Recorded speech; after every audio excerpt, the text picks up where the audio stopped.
back to another video. My name's Tymon, this is Slider Drift, and if you have noticed, the dishes are all done and clean. Probably one of my most fanatical fans, Marley, sent me a message saying, hey, do your dishes. Don't have sort of dirty background. I've done it now. Thank you, Marley. Thank you for that. And also, that made me think, you guys, the people that watch my channel, if you see something, I would actually like constructive criticism from you guys. If you are a fan of the channel, or if you're new here and you see something and you think I could do better, in a nice way, don't be cruel, in a nice way, why don't you leave a comment? Because I really want to grow this channel into something that's super successful, and I won't stop until it is. And the quicker I can get there, and if you can help out that way, that would be absolutely great.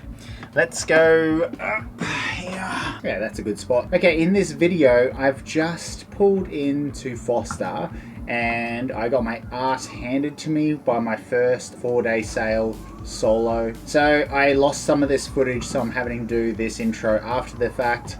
I am now in Foster. It is super pretty, and I'm just trying to do all the repairs that I need to do. I pull down the headsail and I throw it here in the cockpit. I managed to sew that up and repair that. I repaired the other rips in the mainsail as well. The reason why the headsail ripped was because the end of the spreader on the mast was sharp and it was catching on there. I went up there to grind it off and make it all nice and smooth, and I just couldn't really find any point that was doing that, so I decided to cover the ends with leather. I got this leather, there was nowhere around I could buy leather, so I went to an op shop and found a handbag, and it was leather, and I cut it up and sewed it to the end of the spreaders, and yeah, no more rips. The other main thing that I'm going to do whilst I am, as far as you guys are concerned, in Foster, is replace the main traveller. For those of you that don't know, the main traveller is this car attached to pulleys that you can move either side to help create a better shape of the sail, of the mainsail. The old one that I had was really janky. To adjust the car side to side, I literally have to come out of the cockpit up to the front there, and it was a little car that you could pull up the pins and then move it to the side and put the pins back down. I had to go out there and do it physically every time. Also, you have to push the main back. It's very hard to work against that. It was just a really old crappy system. So I've got a brand new Harken main traveller kit, and that's the main thing that I'm going to be installing now. So that's what this video is. I hope you enjoy. I start off by removing the old track and all the associated components. I then cut a whole bunch of hardwood down just to beef out the extra parts of the track that I need to, and then mix up some thickened epoxy and begin to fill out with the wood and the thickened epoxy both sides to extend the track to the very edge of the dodger.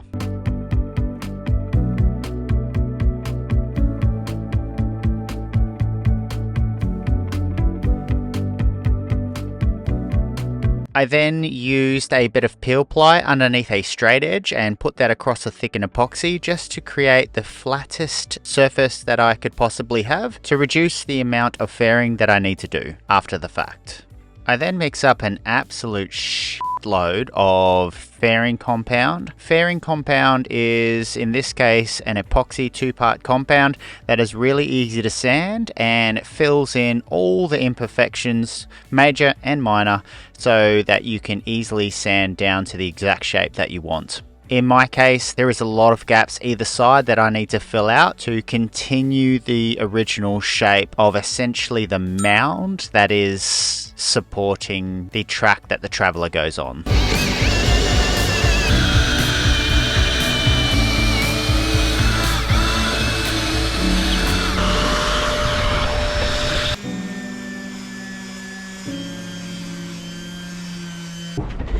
It's starting to get a bit chilly.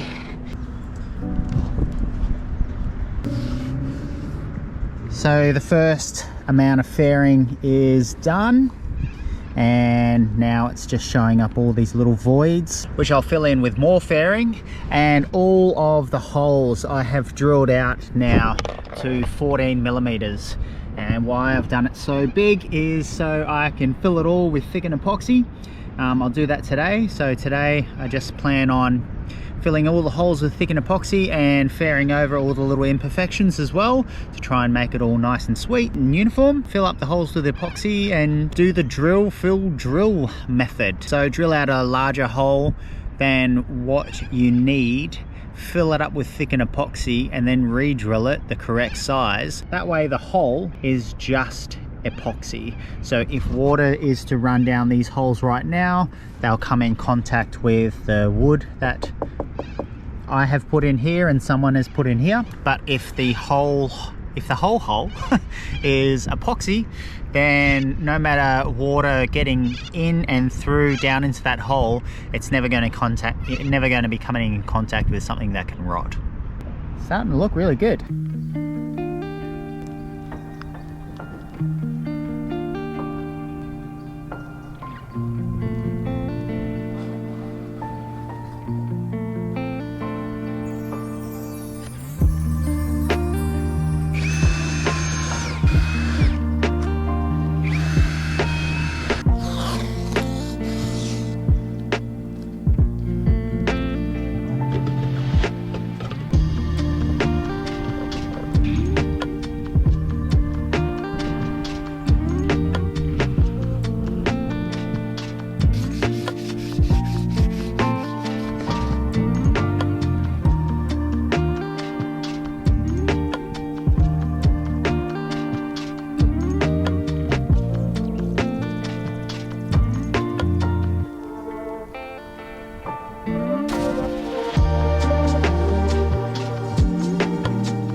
Alrighty, time for the finale. Come on, boys!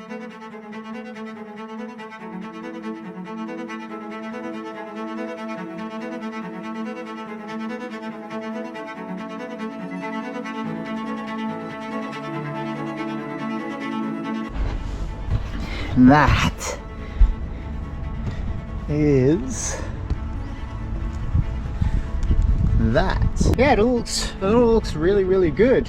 So there is a few things. I have these two stoppers here. I can't use the whole length of the track because underneath here, the previous owners built this hard dodger.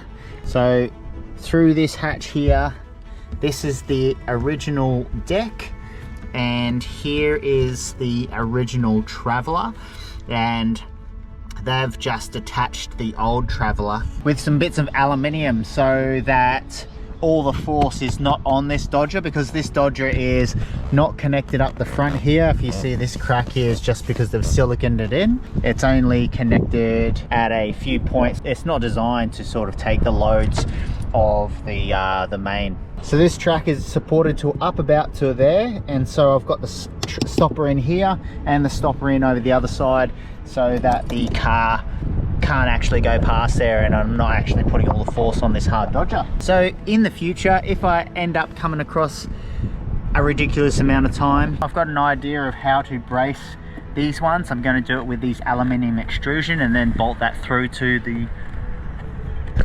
Pelican. Bolt that through to the original deck. In the meantime, this will be fine. Having that extra bit of travel for the car to go up this last little bit and up that side, being a displacement hull and not a racing boat, I really don't think it's going to make too much of a difference. If this was a planing hull and it was designed to go quickly, then I would definitely, yeah, brace this and get the whole track. I might do it in the future, but it's pretty low on the priority list. Now all I need to do is test it out. So I'm in Foster right now and it is pretty here, even though it's overcast and cold. Headed to Sydney in a couple of days, so I'll give it a test out on that sail. How pretty it always is here, man. It's so stunning. There's one other thing that I forgot to mention about this Traveller. I did have the last bolt running down through there. I got a whole bunch of bolts. Half of them weren't long enough. I got some more bolts. They still weren't long enough. I got some more again, and I'm still, the very last one on the edge here and on the starboard side is not long enough. So that means that I've just put this on for now and left the track an inch on both sides longer. So I'm just going to run that for the time being. And I've got a feeling like I don't really like this overhanging here because of stuff that could possibly catch on that. So I'm just going to run it for now, but I've got a feeling like it's probably going to be fine and I'm going to end up just leaving it. But we'll see what happens in the future. Okay, I've sailed a few miles with this now, and as expected, it is absolutely great. I love the fact that I can now not have to leave the cockpit just to adjust the main traveler just a little bit. I'm adjusting the traveler so much more. I used to just leave it right in the middle, not move it at all, and sacrifice sail shape for the fact that I don't want to go out onto the deck every single time and move it physically, but now it's just so easy. Now all I have to do is pull on one of the ropes to release the cam cleat, and then pull on the other side of the rope and slide the travel across to wherever I like it, and then lock the other side, the cam cleat, back into place, and that's it. It's really convenient. I love it. I'm really glad I did it. The slight overhang of the track, about an inch or a little bit less than an inch on both sides, is proved to be not a problem at all, which makes me think that that's probably going to stay the way it is. It is such a low priority to make that all perfect. You can hardly even notice it. I really don't think it's going to get changed, to be honest. I was going to move the cam cleats on the respective sides back to the edge of the dodger, so the edge here, so the cam cleat would go right here instead of it being up there. I was initially thinking I might need to do that to make it easier to put in and out, but it is actually really simple to do from here. It's really simple for me to pull it out like that, and it's really simple for me to put back in. So like the little bit of overhang, I really don't think I'm moving that cam cleat, and even I thought in the dark it would be difficult because so much easier to see it, but that is just, you learn on what angle you need to pull it, and you can actually hear it go in and out as well. At night time it's not a problem at all. So basically this is all staying as is. It's done, it's perfect. Like I said, this hard dodger is only connected at a few points. It's not designed to take the load, so at a much future date I might gain access to the whole track by affixing the hard dodger down to the deck, and then the deck will also have to be reinforced. That's a big job in itself, and because it's low priority I can't see that getting done anytime soon, but I love it. The contrast between the new paint and the old paint, I find that always sticks out initially. After the sun gets to it, it all seems to fade in and you can hardly notice it. So I'm not worried about that.